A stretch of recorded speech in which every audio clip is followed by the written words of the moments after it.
You're on mute, Mr. Lawrence. Sorry. No problem. You can go ahead, call the meeting to order. Okay. Well, good morning, all. Happy September 18th, bright and early Saturday morning. First of all, let me welcome everyone to the 2021 Supervisory District Advisory meeting. On behalf of all the 15-member commission, I'd like to thank all of you for your interest in this important process. It's not an overstatement to say the commission and all of you are helping to ensure that the fundamentals of democracy are alive and well here in San Mateo County. As you may know, San Mateo County is divided into 5 districts. Voters in each district elect a member to the San Mateo County Board of Supervisors.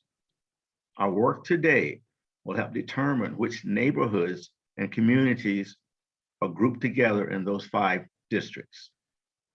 Why is this important? 1, how and where districts are drawn can shape communities' ability to elect representatives of their choice. 2, districts substantially equal in population help to ensure residents have equal access to representation. And 3, revisions to district boundaries have lasting impacts. They will remain in effect for the next decade. It's important to remember the members of the Board of Supervisors are full-time elected officials who oversee a $3 billion annual budget. The budget funds programs that includes social services, public health protection, housing programs, roads and infrastructures, county parks, elections, and public safety. The Board of Supervisors also acts as a primary local government for residents who live in unincorporated areas. Board members also serve on the numerous regional agencies that set policy for transportation, environmental protection, and other important issues. It's a very important role for our county. So on behalf of the commission, again, we all look forward to hearing from you today about what you consider your community and where you might draw the lines to help us define the districts for the next decade. Again, thank you all for being here today. With that, I'll ask the clerk to do roll call. Thank you, Mr. Chair. Before I do the roll call, just want to mention this for the members of the public. This meeting will be interpreted into Spanish and Mandarin. To access the audio channel for these 2 languages, please click the button for interpretation. It's the globe icon at the bottom of your screen on your taskbar. There will be a menu that will appear, and then you will be able to select your language of choice. So I'll take the roll call now. Mr. Azos? Okay, is absent. Ms. Present. Thank you. Mr. Barber? Is absent. Ms. Bledsoe? Is absent. Mr. Chan? Present. Thank you. Ms. Chow? Present. Thank you. Ms. Davis?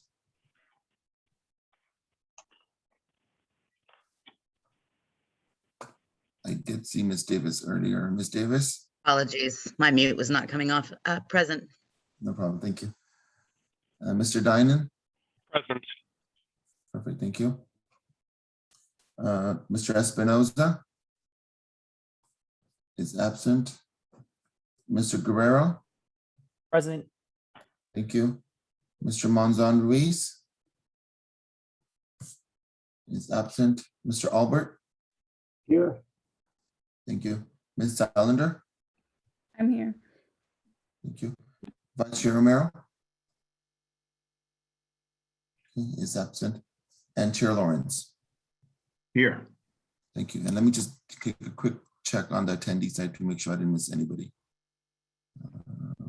No, go ahead, proceed. Okay, with that, I'll ask for a motion to set the agenda for today. I accept the motion to set, accept the motion. I move to accept the agenda. I second. I guess we have to roll call. Sure. Sorry, Mr. Chair, before I do the action, just should we take public comment? It's right before that item. Okay, all right. We should, yeah, I skipped over that. Okay, no we- problem. All right, thank you. For those attending the meeting on the Zoom video conference, we will use the raise hand feature in order to organize any public comment. When you hear your name called, I will send you a request to unmute your mic, and once you accept the request, you can begin speaking. You will be given 2 minutes to speak. And as mentioned earlier, these instructions are being provided in Spanish and Mandarin on another channel. So if you want to hear this meeting in any of those languages, please click the globe, interpret the globe icon at the bottom of your screen. So now is the time to raise your hand if you wish to speak during public comment. We'll allow maybe 10 to 15 seconds for folks to raise their hand.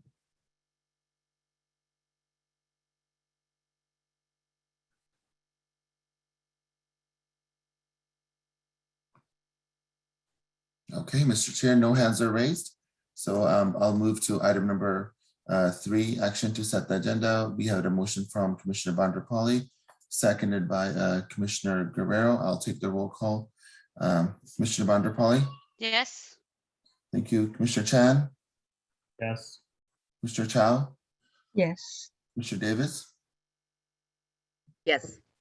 Commissioner Dinan, Yes. Commissioner Guerrero. Yes. Thank you, Commissioner Albert, Yes. Commissioner Salander, Yes. and Chair Lawrence. Yes, And for the record, the following members were absent: Commissioner Azos, Barber, Bledsoe, Espinoza, Monson Ruiz, and Romero. Please proceed, Mr. Chair. okay, great. Item 4 is approval of the minutes of the August 25th, as well as we do them separately or we do them jointly, the minutes, since we have 2. We can do them together. Mr. Coolidge, is that okay? Yeah, together is fine. Together is fine, okay. So it's the minutes of the September 8th and as well as the August 25th meeting. Do I hear a motion to accept the minutes? Yes. I second that. Roll call, please. So before you do the roll call, I just want to, this is something that that often comes up. No one's raised it, but it often comes up at meetings like this. And the question people often ask, well, if I didn't go to the meeting, can I still vote to approve the minutes? And the answer is absolutely yes. You certainly can abstain, but if a bunch of people abstain, we won't be able to approve the minutes. And especially with this particular group, with the way that the meeting attendance is going, it would be pretty problematic. So if you are comfortable approving the minutes, I advise you to do so. And just to put it in context, members of boards approve things all the time that they don't have personal knowledge of based on a reliance on staff and their fellow commissioners. So again, if you don't feel comfortable, you don't have to vote for the minutes, but it is completely and totally appropriate, even if you weren't there. Okay, Thank you for that. Please proceed. sure. Thank you. For the record, Commissioner Monzon Ruiz had joined the meeting. So the motion was made by Commissioner Chow, seconded by Commissioner Bandrapalli to approve the August 25th and September 8th minutes. I'll take the roll call now. Commissioner Bandrapalli. Yes. Okay, Commissioner Chan, Yes. Mr. Chow, Yes. Mr. Davis, Yes. Mr. Dinan, Yes. Commissioner Guerrero, Yes. okay, Commissioner Monzon Ruiz, Yes. okay, Commissioner Albert, Yes. Commissioner Salander, Yes. and Chair Lawrence. Yes, Thank you. And for the record, following commissioners were absent: Commissioner Azos, Barber, Bledsoe, Espinoza, and Romero. Please proceed, Mr. Chair. okay, thank you. Item 5 on our agenda is the discussion of the pre-mapping public hearing. So I'll move to item A under there with Ms. Kristen Parks leading the discussion. Good morning, all. My name is Kristen Parks. I am a consultant with National Demographics. We are the demographer firm hired by the county to assist with the redistricting process. So I'm going to go through an overview of the process, and then I'm going to briefly demo the mapping tools that we currently have available to the public to encourage you all to participate in drawing maps. All right, so starting with the process, as we heard from Chair Lawrence, San Mateo County is currently divided into 5 districts, and these are your current district lines. These lines were created in 2013, and with every census, every decennial census, these lines must be revisited so that we can adjust for the way that populations may have shifted throughout the county. And of course, we had a census in 2020, although the processing of that data from the Census Bureau was significantly delayed. We only received the census total population data on August 12th. And this commission met for the first time on August 25th. The first public hearing was held on September 8th, and we are proceeding with these workshops to further engage the public on what is really it feels like a rushed timeline. And I just want to make sure that members of the public understand that the reason that this timeline is rushed is because of the delays coming from the federal government processing of that census data. That data would have normally been released at the end of March. So what we're looking at is a month's delay. So we would have had a lot more time for this process, but we are in a crunch.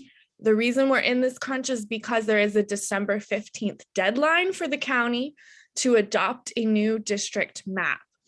Why do we have a December 15th deadline? Well, that is because there is an election in June of 2022. So we have to make sure that all of the districts are in place so that the county registrar of voters knows which voters are in which district. And so we are moving through this process quickly, but the commissioners and the staff and myself are working very hard to make sure that the public has total transparency into the process and as many opportunities to participate and make their voices heard as possible. So jumping right into that first release of data that we got from the Census Bureau, looking at the current population, or the 2020 population, of each of the 5 districts to give us a sense of where are we in the county right now. You can see that each of our 5 districts should ideally have, at the end of this process, about 152,888 people.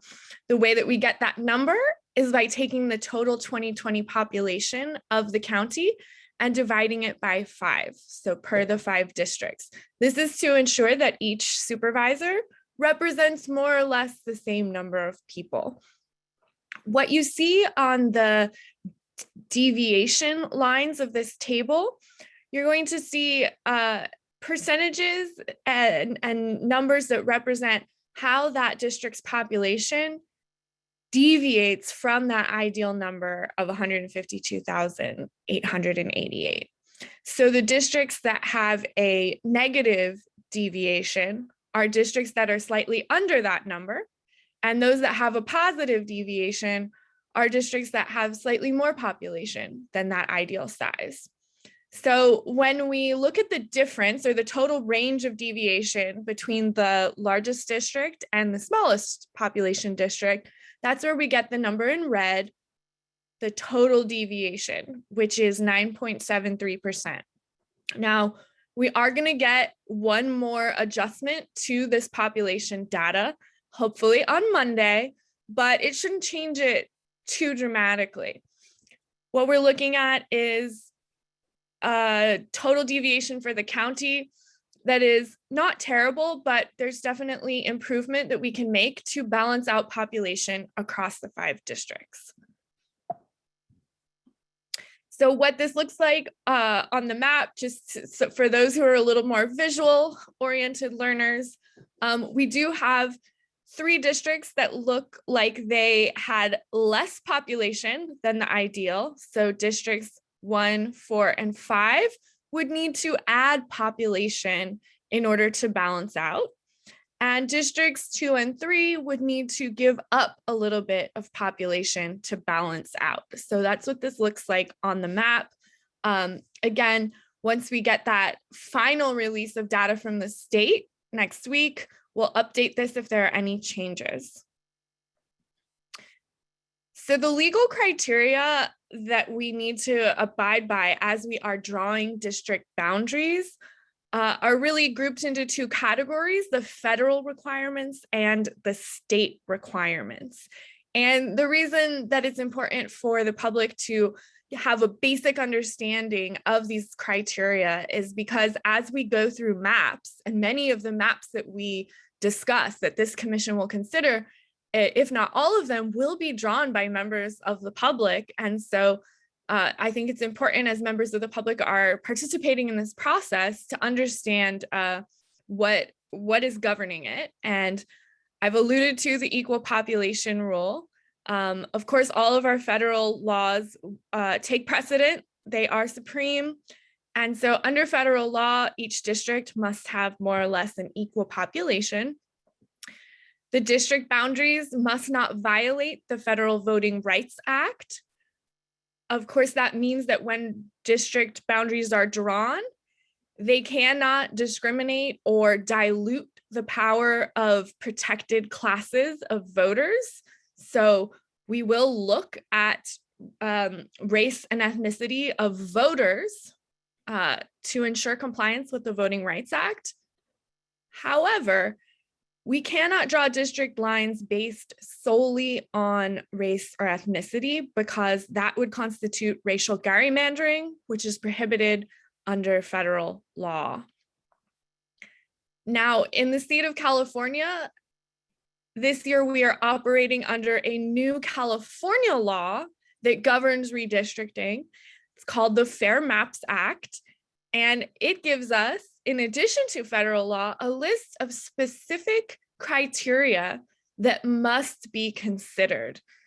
So under California law, we have 5 criteria that we have to consider when drawing these district lines, and we have to consider them in order. So first we have to consider criteria number 1, that each of the 5 districts must be geographically contiguous. What that means is that each district must be one connected whole piece and not have any separate pieces that are disconnected.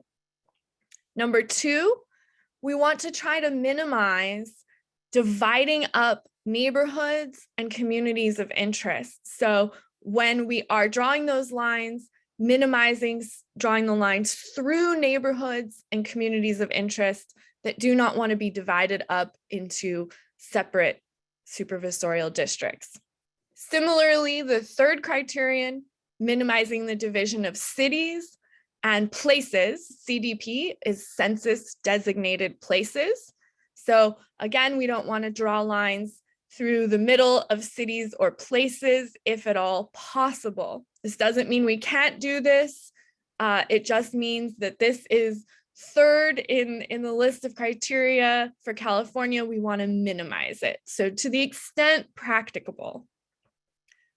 Number 4, we want to make sure that the boundaries that we draw are easily identifiable to members of the public so that they know where their district ends and where the next district begins. We do this by drawing our lines down roads or along waterways or easily recognizable natural boundaries that people can identify without having to have a PhD or a fancy mapping software. The fifth criterion is that we should aim to draw districts that are compact. And what that means is that we want to draw districts where we are not avoiding including nearby populations that would make sense to be part of that district, and drawing the lines so that we pull in farther away populations instead. So compactness, you can sort of think about it in terms of shape, that you don't want to draw a oddly shaped district just to pull in people that are farther away when you're avoiding taking in nearby populations. Finally, California law says that we cannot favor or discriminate against a political party when drawing these district lines. One of the ways that we avoid doing that is by not even looking at partisan identification data. We don't show you any of that on maps to make sure that this is a nonpartisan process. I have on this slide other goals on the right in blue. This is because I just want to point out that even though we have very extensive legal framework, there are still other goals that can be brought to the table and that we want to hear from the public about. However, any other goals that we have for the drawing of district boundaries have to be considered after we've already addressed our federal and state laws. So just keeping in mind that other things can be discussed, but they will not take precedence over our federal and state law. I know that's a lot, but I think it's empowering for members of the public to have an understanding of the legal framework. And of course, if there are any questions about this, members of the public can reach out through the website, and we can hopefully help you out. So one of the things that you saw on that list under state law is to minimize the division of communities of interest, of neighborhoods and communities of interest. Well, most of us know what neighborhoods are, or we could describe fairly easily what neighborhood we live in. But I want to take a moment to define a community of interest, because this is the term that we really only hear when we're talking about redistricting. It's defined by California law as a population that shares common interests.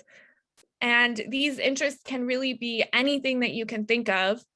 And this is a population concentrated in one geographic area that wants to be included in a single district. So they do not want to be split into multiple districts, because they believe that being within a single district will give them the best opportunity for representation on the board.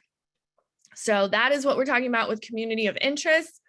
Some examples of communities of interest might be people that live around a certain highway, around the 280 corridor, or you could think about a group of people that shares the same language and lives within a certain geographic area.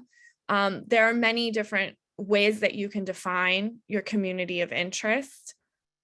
And we are asking the public to think through that and bring that to the table. So you can ask what brings us together, what are our shared experiences in our community, and how are we impacted by policies passed by the board. This is particularly important because we are talking about supervisorial districts. You also want to think about where your community is, what are the physical boundaries, and would your community desire to be represented within a single district with one supervisor, or perhaps not. Perhaps your community would prefer to be divided into different districts. These are the questions that can help you define that community of interest. And certainly, we want to hear about your neighborhoods as well. So I'm going to switch from the PowerPoint here to the SMC District Lines website so that I can show you how to get to the two online mapping tools. I want to mention that we will be creating paper maps as well. We're just waiting for our final official redistricting data from the state of California. And then we will also be providing paper maps for folks that either don't have access to the internet or would just prefer to start their mapping or participate in this process in a quicker, easier way. So that will be coming. But let me switch over to SMC district lines. Now, if you go to the homepage here, this is a great website. I want to encourage everyone to check it out. There's FAQs that explain the redistricting process. There is the full schedule. We're going to navigate to draw a map, and this is where you access the online mapping tools. There are 2 online mapping tools. For each tool, we do have about a 10-minute YouTube tutorial that you can watch with instructions. And there's also links directly to those tools. So of the tools, the first one, District R, this is our quick and easy tool. Maptitude is the more complex tool that will take a little bit more time to understand how to use, but it does have a very extensive help and instructions. So we are confident that the public will also be able to use this tool. But if you want to start with District R, that is what I suggest. When you click the link, it will take you to this page. It says Tag San Mateo County. And it will give you 2 options to draw 5 districts or to identify a community. I want to show you how to identify a community because right now we're talking a lot about communities of interest. So what you can do on this tool, it's very simple. You can draw a community of interest. So remember, we talked about how one of the requirements for redistricting is that we minimize the division of these communities into different districts. So if you have an important community that you don't want to be divided, you can use this tool to tell us about it. I'm going to make sure that I write demo here for the name of my community. So we know it's not something actually submitted by the public, but that it's just a test. And then this is going to show you that this will be blue. The tool, you can click and drag the map rather easily. You can zoom in. You could search for a specific place.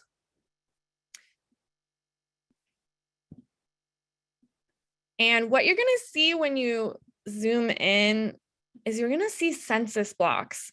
So these grayed areas are boundaries recognized by the census. This is how they count population. This is the smallest unit. So that is what you're going to see. Up here are our drawing tools. Of course, this grab hand here is how we grab the map and drag it. We have the paintbrush. This is going to be how we draw. We have an eraser in case we make mistakes. And we can change the size of these. Usually I would draw our paintbrush all the way to the smallest size here. And you could, of course, change the color if you want. Apparently you can do yellow. Let's do blue. So when you hover your mouse over this area, it will preview for you what will be selected. So that's still a large brush size. Let's make it all the way smallest. Now it will just select one census block at a time. So we can be very specific about what areas we select. And I'm just going to randomly, not super randomly, I'm just going to select areas around the airport here. And you can click on it and it will immediately select the area, or you can click and drag and it will select more area. Okay. Again, you probably will make mistakes. You want to use the eraser tool. It works exactly the same way as the paintbrush. And this is basically it. This is how easy this tool is. In fact, it's quite similar to actually drawing on a paper map. So here's some community that I've drawn that includes the airport, which hopefully no one lives at. And let's say we want to learn a little bit about what we've selected here. There is some data available if you go to data layers tool. And you can look at the current district boundaries here by clicking that. And then you see those come up in black there. You can also look at some demographics. So you can look at population, citizen voting age population. This is where you can get the racial and ethnic categories. And you can look at some additional demographics. I want to show population really quickly because I believe at the last meeting, we had a question from Commissioner Chow asking if we could see these population densities. And so here is, I think, the best way that we have to do this within District R is that you do get these circles here that come up. You could also look at this just as shaded regions. So you can see the population density. Perhaps instead we want to look at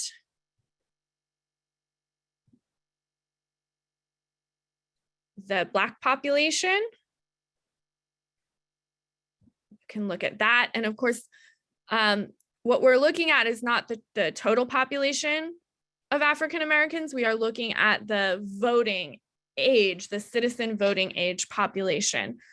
Why? Because this data is important for the Voting Rights Act. That is why we look at voter data there. You can look at additional demographics, and they're not super easy to see on this tool.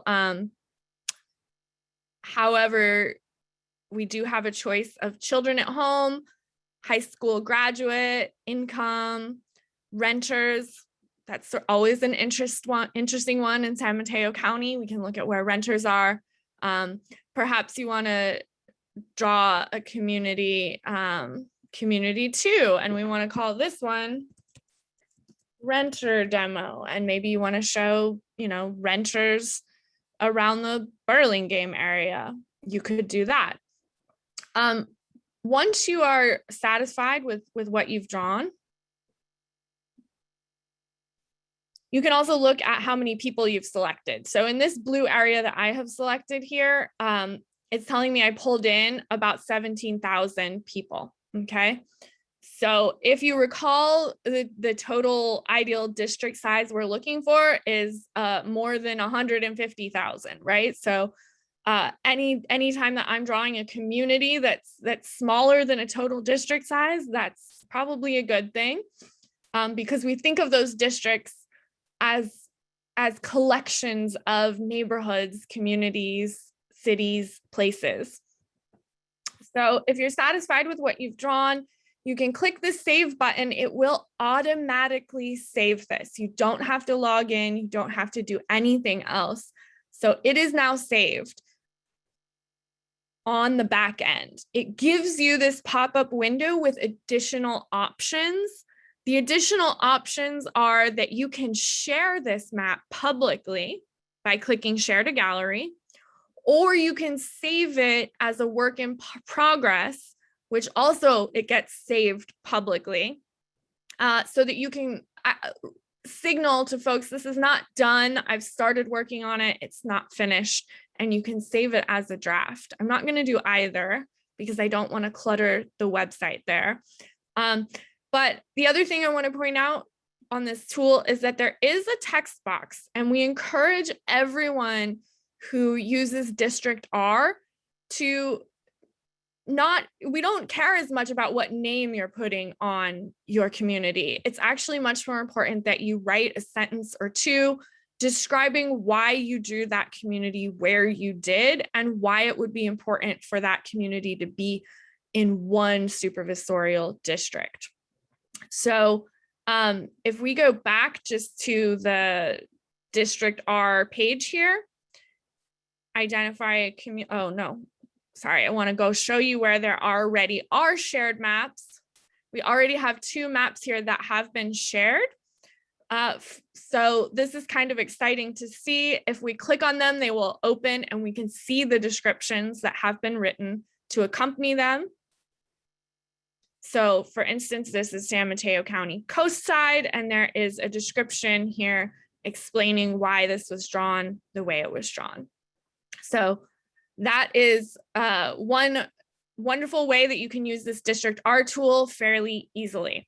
So if we navigate back to smcdistrictlines.org, I'm going to also show you the more advanced mapping tool and how you can use it to draw districts. So this tool you do have to log into, and you will have to, if you do not have an account, you do have to create an account here.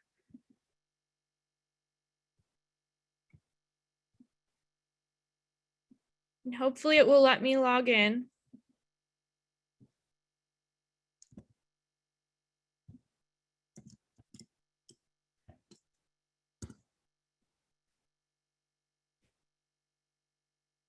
Or we can be a new user. Let's see.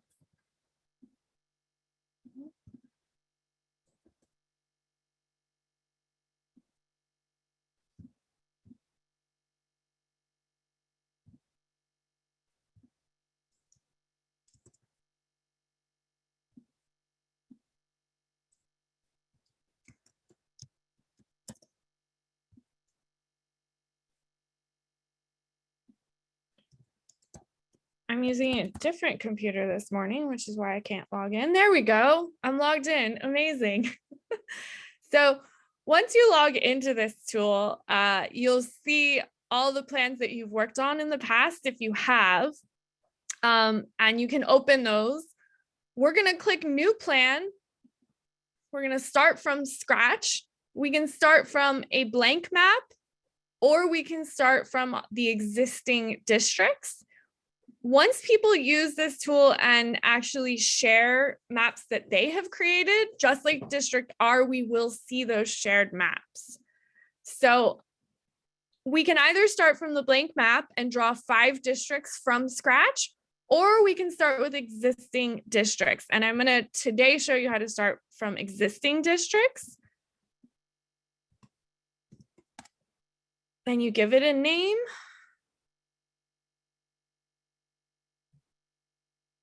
And the reason I wanted to start with existing districts is I just wanted to show you, perhaps you just wanted to make minor changes to the current map. You just wanted to move some population from one district to another, because when we talked about the population numbers, remember I highlighted that some of the districts might need to add population and some might need to lose population. So in general, what we have here is the whole county. We are going to have a toolbox. This is where we actually draw our districts. We are going to have options for how we see things on the map, and this is where we can look at some demographic data. We have a summary here of the districts with lots of data and population numbers. And then once we make changes, they will show up here as pending changes to our population for the districts we're drawing. So this zooming tool, you can either click or you can draw a rectangle to zoom in. And again, you will see those census blocks. You will see the current district boundaries here in gold. And the other thing that you'll see are the current deviations. And these numbers are not updated yet, but will be very soon. And so like, for instance, it says District 3 is 2% over the ideal. So one thing we could do is draw such that we are taking some of District 3 and giving it to a different district. So if we wanted to click open the districts, we can see this same thing. So if we wanted to see District 3, it's a little bit overpopulated. Perhaps it could give population to another district. So zoom in a little bit more. Perhaps District 3, we want it to give some population to District 5. Here's one way we can do that. We can start, rather than drawing new districts from scratch, we can actually just select areas from District 3 that we want to give to another district. So we're always going to start with our source, which is where we're going to take from. And so let's say we want to take from District 3. So it will then highlight District 3 in red so that it knows that's where we're going to be selecting population from. Okay. And telling it that we want to give that population to perhaps District 5. So it will highlight that in green. Okay. So how will we select the areas that we want to move? Well, we can click on them one by one, or we can draw a shape.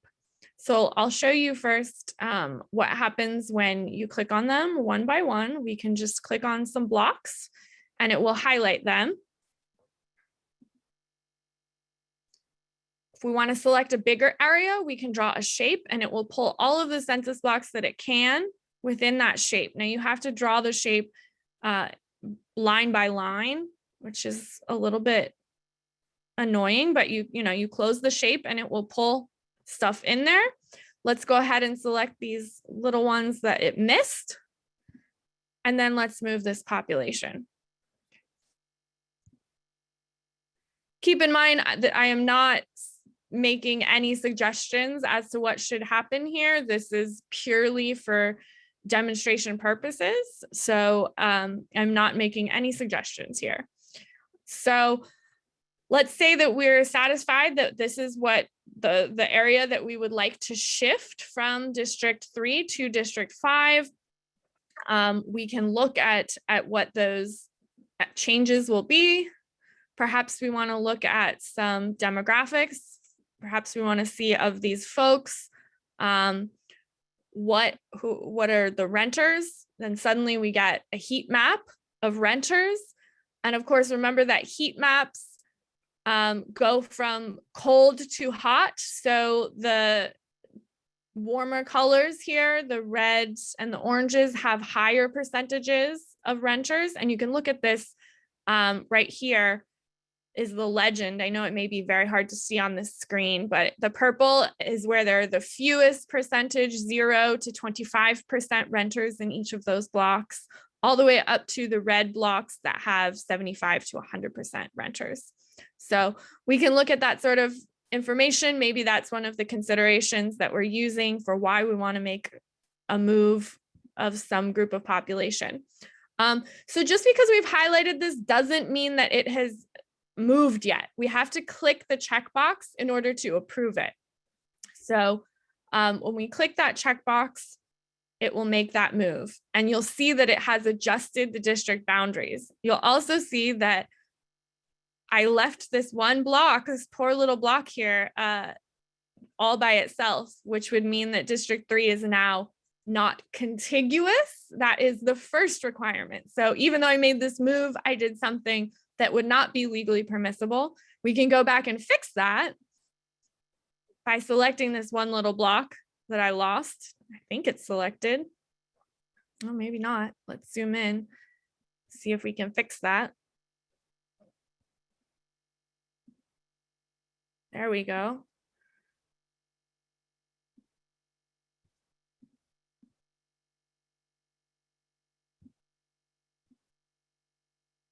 Oh, it's 2 blocks.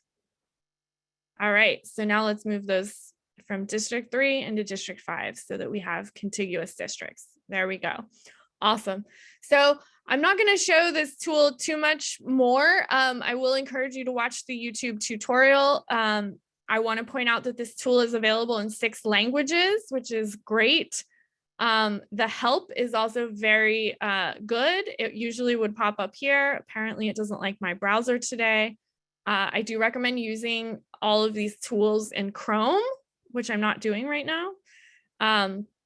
But this is a great tool. There's many, many more things that you can do here than what I've shown you. And if you need assistance with it, I'm happy to be of help. So all that being said, this is not the only way that you can draw maps of your communities of interest, your neighborhoods, or all 5 districts. We always say that you are more than welcome to draw a map on a napkin, take a picture of it, or send it in to us. Every map that is submitted will be part of the public record. So this is an important thing to recognize, that once very shortly when we get into our review of district maps, those will be here on the draft map page. And these will be posted in an interactive map, just so it'll look like a Google map basically, and you can see everything that has been submitted by the public. So this is so there's complete transparency in the process, so that everyone is able to review every map submission. So that's another thing to keep in mind when you submit your map, is that it will become public record. It's not just something that you're submitting privately. So I'm going to stop my screen sharing there. Check in with the commissioners to see if they have any questions for me this morning. Let's open it to the floor. The commissioners, any questions for Ms. Parks?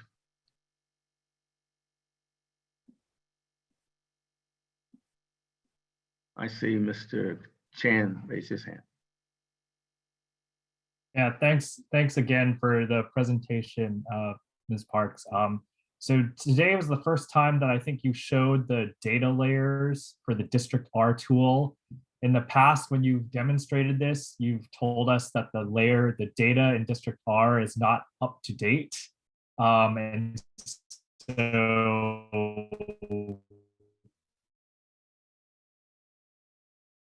does that still apply? Like, how should we thinking about views when toggling the different data layers active to inactive?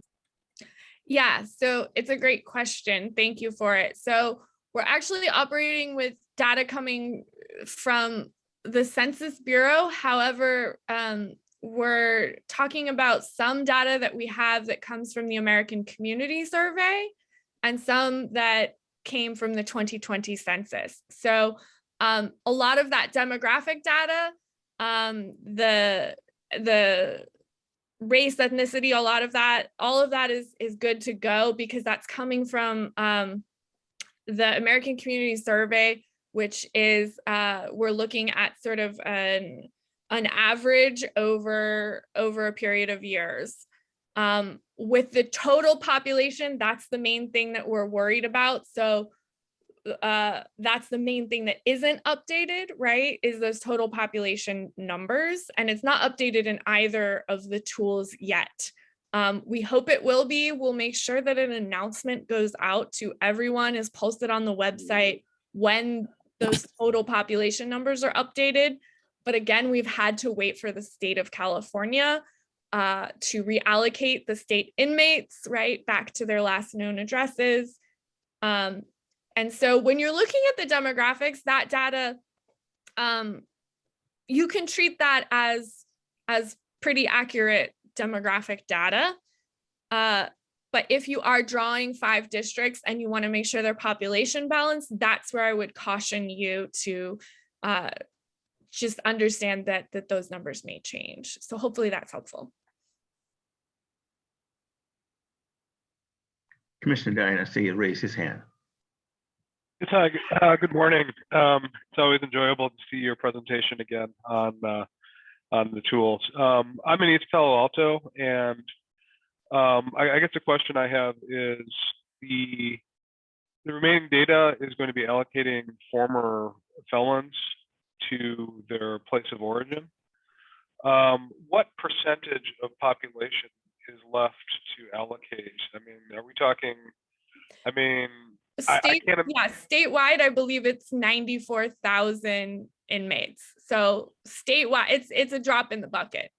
so we can essentially, I've been mentally saying, I'm gonna wait to draw my maps until this is entirely done, but what you're talking about is like a significantly less than a percentage of 1% that would change based on this allocation.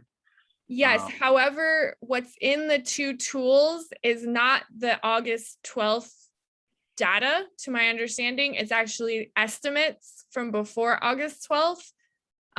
But you can actually see, and you can compare those numbers, right? They're not so far off. I believe when we were looking at Maptitude, it was giving us an ideal district size of, maybe a 1,000 different than what I'm showing. I'm showing 152,888 as the ideal district size.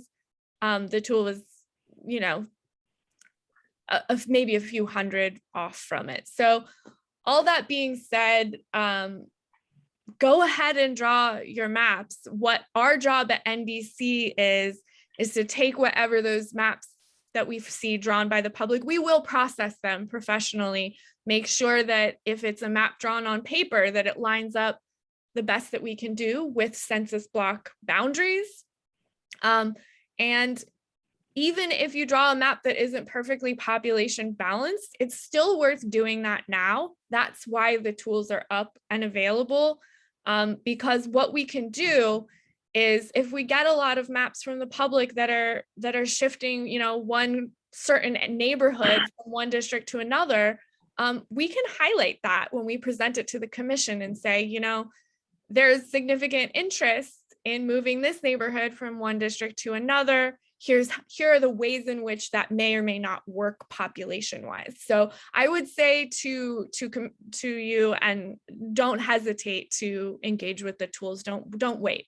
I guess my concern is if you're going to spend a significant amount of time drawing these districts, and I've played around with the tools and they do take time and you have to ask a lot of questions, is it worth doing if there's going to be an announcement in a few days on the 23rd that there is, this is the final set of data and that what you did was going to be off by, because, what we're talking about is the margins, right? We're not talking about making, like one of these starfish shaped districts. We're talking about shifting here or there, and that's margin. If we only have 95% of the accurate data, my concern would be like, okay, you take all this time to do it, and then something comes up and there's an allocation of 1,000 people here, 1,000 people there.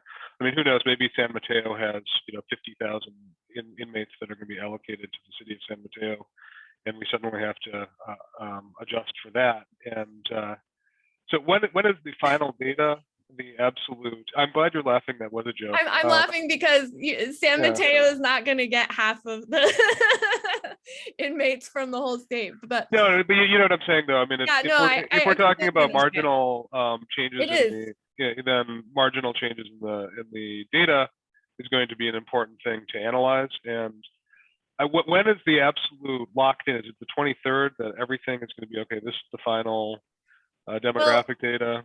So we have been told by the state of California's statewide database that Monday the 20th, September 20th, will be when they drop their data. What we don't know is exactly how long that's going to take to get updated in our tools, because the tools are not actually proprietary to NDC. We're contracting with separate vendors for District R and Maptitude. Maptitude, as I understand, we will be able to update quicker. So NDC will get that data on Monday. For all of our clients, we will be pinging Maptitude and requesting updates, next week. I don't want to make any promises because Maptitude has their own staff and processes. But yeah, hopefully that's within a week or two of getting that data. Okay. I mean, I don't want to make too big. I mean, it sounds like, we're basically there in terms of the information that we have. But if we are talking about marginal differences, then marginal differences in demographic data could impact, if it turns out there's an extra 2,000 people in East Palo Alto on adjustment, or, 1,000 less in Menlo Park, then that might have some real impact on the district lines. And so Yeah. that's my question. Absolutely. And I would say, at the city level, we're not expecting any cities really anywhere in the state to have their population change by more than, in the hundreds. But Okay. yes, I That's good to understand that matters. Thank you for answering my question. Of course. Commissioner Manzone. Yes, thank you. Good morning. Thanks for the presentation. I have a question. So the December 15 is the date where the Board of Supervisors is going to approve it. Is there any extra time there so we can reach out to the communities? The other thing is I am more of a hands on the street neighbor active. I like all these tools, it's fantastic, great. But the reality, I will speak on behalf of South San Francisco residents. It's hard to make them participate. So I don't know if you said earlier on that you may have some maps.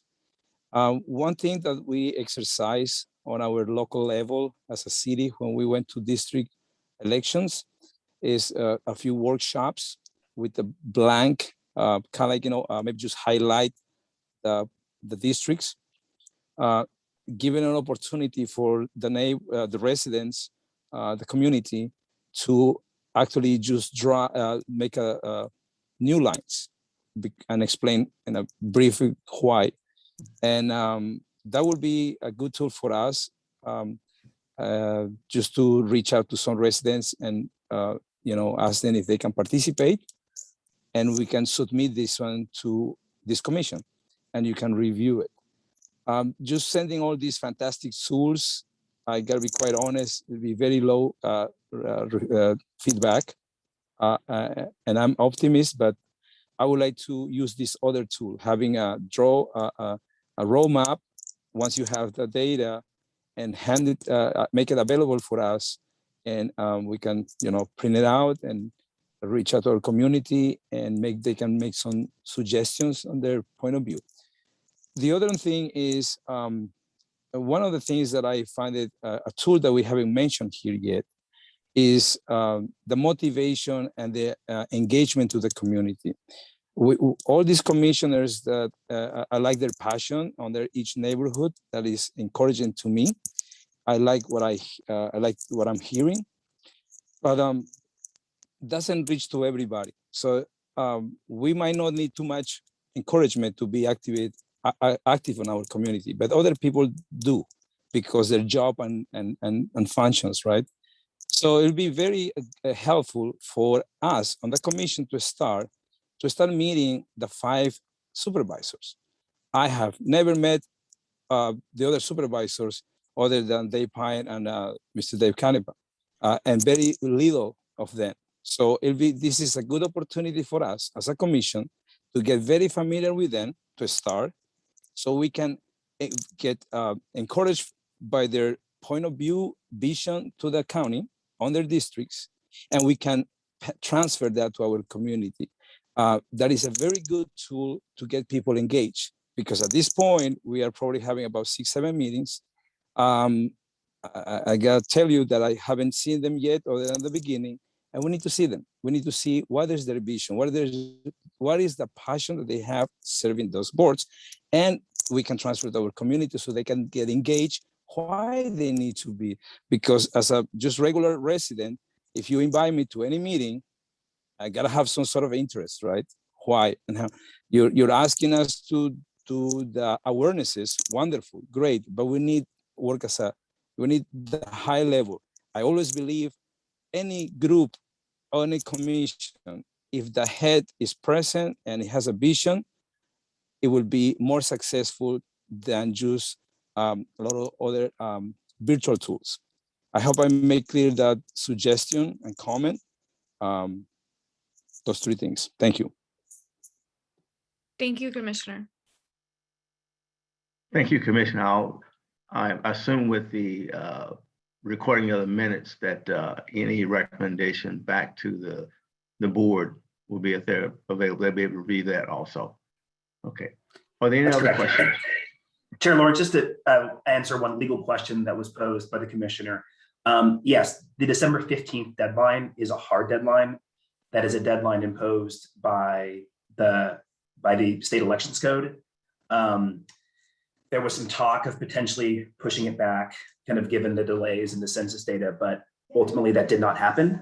And so that is a hard and fast deadline. And the board will need to review the draft maps that are submitted and take any formal action it needs to take to actually formalize the adoption of that map. So it actually has to get to the board before the 15th, so the board can do what it needs to do to finally adopt the deadline. But to answer the question asked, unfortunately, it's a hard and fast deadline that we can't move. Thank you for that explanation. Any other comments from the commissioners before we move to open the public hearing? The chair, this is Nirmala Vanderpolly. I have actually shared Excel spread, share it with the rest of the commission. Basically what I've done is I've collected all the city council meetings when they're held, the time. And I was thinking, here is the opportunity for the commissioners to go and share in their district to their council, just to give a face and say, hey, I'm Commissioner XYZ. We are holding public meetings. Please come, share your ideas, share your input. And I think it's very, very critical. And I absolutely agree with Commissioner Monzon, that we need to show that, we are in it and we are their public's voice, and we want to encourage members of the public. If they see you, making that, we are making that active role, we are showing our passion, I think the public will respond to that. So I'm going to do it for my district, go and present at the city council meetings. And I would definitely encourage fellow commissioners to do the same, so that, it is impactful. I'm telling you, I've done it being part of the Status of Women Commission. When we did that presentation at the city council meetings, it was very impactful, talking about mental health issue. So I just wanted to share that. And thank you again, Kristen. Every time we hear your presentation, it gets even better and better. I love that. Thank you. We appreciate it. Thank you, Chair. And Chair Lawrence, can I add one more thing? I apologize. Please. Just to respond to the engaging the public. Staff is working to kind of work on increasing public participation and finding ways to make it more convenient for the public to participate. So my understanding is there's going to be a simple web form that's going to go out for folks to describe their communities of interest. And we're also working on accepting public comment through social media. For example, using a hashtag SMC District Lines. So just kind of dealing with the realities of today's world, that folks can't always attend these types of meetings on a Saturday, or folks aren't sending emails to the clerk. We're trying to kind of deal with the realities of how folks communicate today. And so we're hoping that will be a good way to further engage the public and get more testimony regarding communities of interest. Thank you. I see two additional commissioners. Let's start with Commissioner Ober. Mark. Thank you, Chair. I appreciate that. Just wanted to make a brief comment responding or adding on to the earlier commissioner's comment. If county staff has not independently reached out to each of the councils that comprise the oversight for the cities in San Mateo County and talked about the importance and the short deadlines and how to get involved and whatnot, I would really recommend that they do that. When I served on the San Carlos City Council, we periodically got updates updates from the various parts of the county government structure about important things that they were doing that we needed to have a role in and our community needed to have a role in. So I know I have reached out to my community and to my council members directly. I'm sure the other commissioners on this board have done so as well. But given the short time frame, it never hurts to sort of repeat the message. And believe it or not, I can tell you when you're sitting on the dais and somebody, like a Justin shows up and says, "Hey, you really need to pay attention to this, and here's how you can get involved." It goes a long way. So if that hasn't been done, I would really encourage county staff to allocate some time to do that. Thank you. Thank you, Commissioner. Commissioner Monzon. Yes, thank you. I just want to echo what Commissioner Albert and Vanderpoli mentioned. I would go a little bit extra step on that. I think that is a great idea. But I would, what I would suggest, I would feel comfortable this way and support it highly, is that one of our county, one of the deputy or from the office of this commission would go with us, because that way they have more knowledge and they can do a better presentation and we can be a co-host. I think we'll have a bigger impact than just going by ourselves. That way is coming from the county, we are supporting as a commissioner, and we make the awareness to the city council. At least that's what I would suggest. Great. I see Justin Mate's hand has raised. Justin?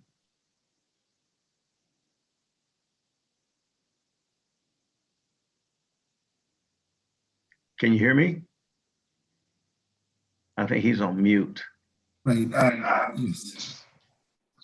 Sorry, I had a little bit of an internet connection loss there. Justin Mates, Deputy County Manager. Just wanted to respond quickly to a couple of the last commissioner's comments.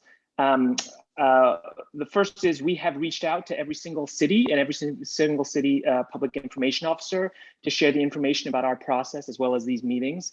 So the cities are in the loop, but anything that the commissioners can do to help amplify the message with specific council members or with the city councils directly, we appreciate that, and that would help. And to the second comment, we are happy if you're going to a council meeting, let us know. We would like to support you in whatever way possible, and to the extent that we can get staff to also go with you to help, we're glad to do so. So if you're planning to go to any specific meetings, please feel free to email me. And to the maximum extent possible, we'll try to support you with staff at that meeting as well. Thank you, Justin. Thank you.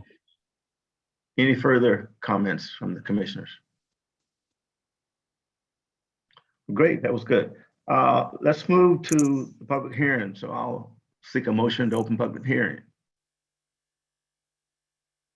Make a motion to open the public hearing. I second. Roll call. Thank you.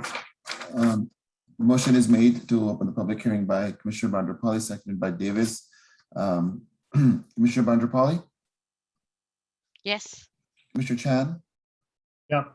Commissioner Chow? Yes. Commissioner Davis? Yes. Commissioner Dinan? Yes. Commissioner Guerrero? Yes. Commissioner Albert? Aye. Commissioner Salander? Yes. And Chair Lawrence? Yes. Okay, and for the record, the following commissioners are absent: Commissioner Azos, Barber, Bledsoe, Espinoza, Romero, and I'm sorry, did I forget Monson Ruiz, Mr. Ruiz? I'm here. Thank you. Sorry about that. So hearing is now open, and now is the time to raise your hand if you wish to speak on item 5. And also, these instructions are being provided live in Spanish and Mandarin, so they're able to hear you. So if you wish to speak, please go ahead, raise your hand.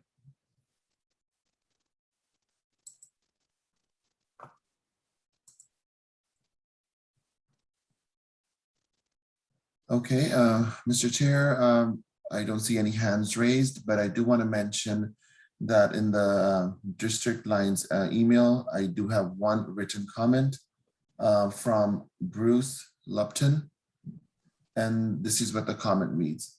it's almost impossible to use those mapping tools in your next door post. The first one, the big white block won't get out of the way of the map, no matter what you do. The second one, you have to create a new account before it will even let you see the map. Go back to the developer and get your money, I mean taxpayers' money. So that was the written comment by Bruce Lupton. Back to you, Mr. Chair. Thank you. Since there's no public comment at this point, I'll move to close public hearing. I'll ask for a motion rather to close public hearing. Through the chair. Yep, please. Actually, I didn't want to make a motion, and Brian, correct me if I can't do this in this context, but I think I can. That last comment, I don't know how the commission feels, but I would at least like to ask that staff contact this individual and see if they can figure out what the problem is and help them through the process.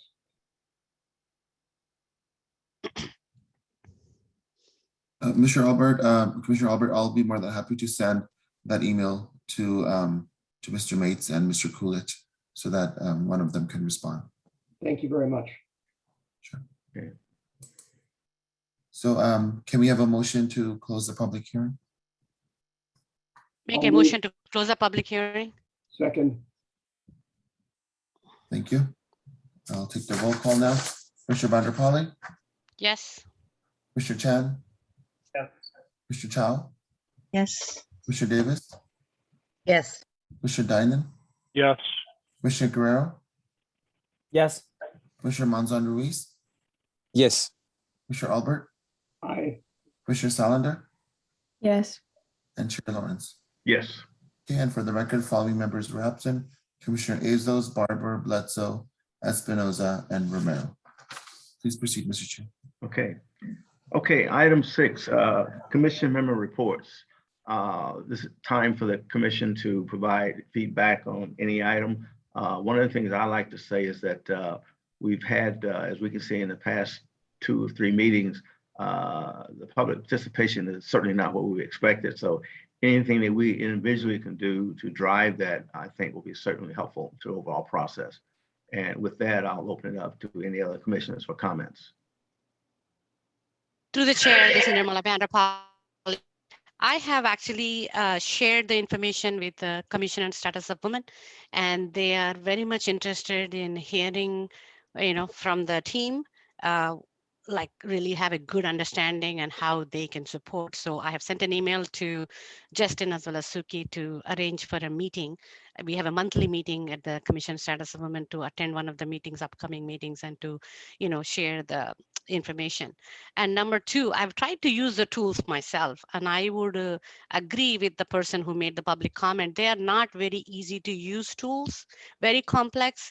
And I've actually followed the steps that Kristen mentioned. In spite of that, I still have some issues with it. So my recommendation is it possible to create a cheat sheet and post it there? Because it's very hard to somebody to just view the video and then go, kind of do the work.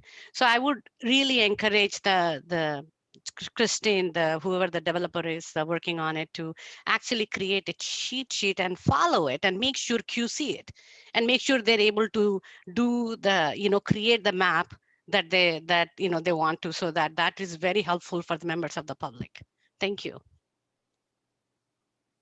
Thank you, Commissioner Vanderpolly. Chair recognizes Commissioner Guerrero. Thank you, Mr. Chair. Just a couple of updates on my end. Thank you. I wanted to acknowledge the email that we got yesterday from Mr. Mates. We were actually, or my fellow commissioners from District 5 had sort of mentioned the importance of, and I know that this has been brought up in previous meetings, but the importance of in-person meetings.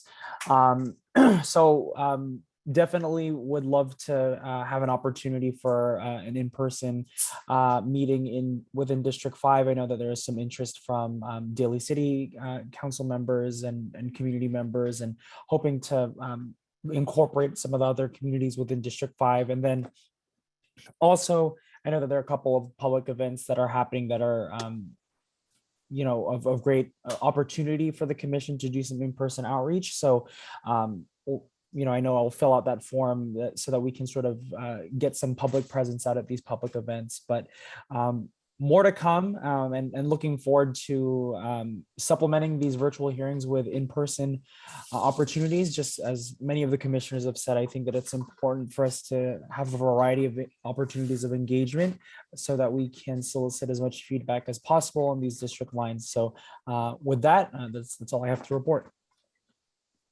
Thank you. Chair recognizes Commissioner Davis. Thank you, Chair. We talk about public involvement and people taking time out of their schedules to be a part of these meetings. I just would like to take a moment to recognize the 14 people who've joined us here this morning, taking time out of their Saturday morning to understand the process, to at least understand it, if not make contribution. I would welcome them back to future meetings after they've had a chance to take a look at the tool and absorb the process a bit, so that their comments could be recorded and their input could be considered for our process. So thank you very much. Thank you, Commissioner Davis. Are there any other comments from the commissioners? Lawrence, just for the record, Commissioner Dinan had to leave, so he's no longer in the meeting. Okay. Seeing no further hands, I'll move to close the commission members' reports. Mr. Chair, You're fine. You don't need a motion. to close. Yeah, Okay, we're all set. You Okay. can just move on. Okay. Any other comments from other staff at this point in time? Okay. No, thank you. Okay. Great. Then our next meeting is Monday, the 20th at 6:30. So please note your calendars, and then I'll ask for a motion to adjourn. A motion to adjourn the meeting. I don't think we need a motion to adjourn, Chair. I think we're good. I'll just add, and Monday's meeting is kind of the next in the district focused meetings, and this one is focusing on D5. Okay. And of course, all members of the public are welcome and encouraged to attend, but this particular meeting will focus on D5. I thought we still have one more on September 23rd for another district focus. We do. That's District 3. That was originally scheduled for last week, and it was we had to move it. So that'll be on Thursday, the 23rd. That's exactly right. And then we're in the process of scheduling the meetings to actually to look at this data and start thinking about drawing maps, and those will occur in October. Okay. Thank you. With that, the meeting is closed. Thanks everybody for participating. Thanks all. Bye-bye. Thanks, Have a everyone. good weekend. Thank you. Have a good day. Okay. Bye-bye. Thank you, Chair. The time is now 10:18 a.m. and the meeting is off the record and adjourned. Thank you.